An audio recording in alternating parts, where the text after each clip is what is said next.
मनोज जरांगेंच्या उपोषणाचा आज तिसरा दिवस. पोलिसांकडून आंदोलनाला आणखी 1 दिवसाची परवानगी.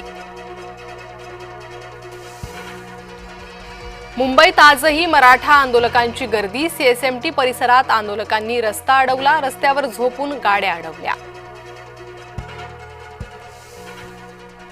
गॅझेटियरसाठी 6 महिन्यांचा कालावधी लागेल. न्यायमूर्ती शिंदे समितीची जरांगेंशी चर्चा. मराठा समाजाला कुणबी घोषित केल्याशिवाय मागे हटणार नाही. मराठवाड्यातील 1,13,000 कुणबी कुठे गेले? मनोज जरांगेंचा शिंदे समितीला सवाल. मराठे मुंबईत पुन्हा का आले? शिंदेंना विचारा. मनोज जरांगेंच्या आंदोलनावर राज ठाकरेंची प्रतिक्रिया.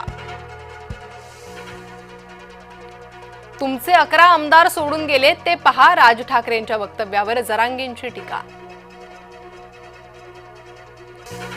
आजचा मेगा ब्लॉक. रेल्वे प्रशासनाकडून रद्द. गणेशोत्सव आणि मराठा आंदोलनाच्या पार्श्वभूमीवर निर्णय.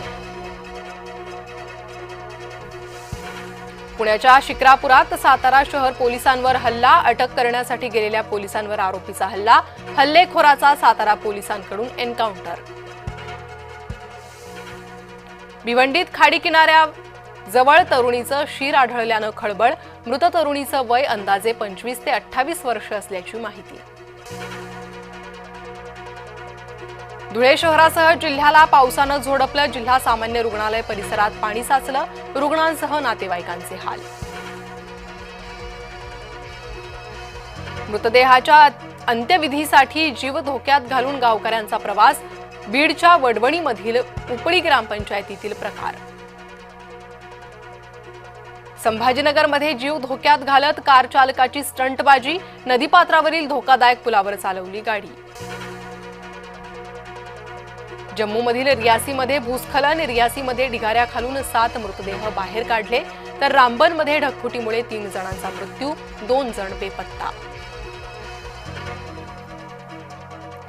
आसारामचं जोधपूर तुरुंगात आत्मसमर्पण. जानेवारीमध्ये जामीन मिळाला होता. आसारामला बलात्कार प्रकरणात जन्मठेपेची शिक्षा. 5 दिवसांच्या बाप्पाचं आज विसर्जन. पालिकेकडून ठिकठिकाणी कृत्रिम तलावांची सोय.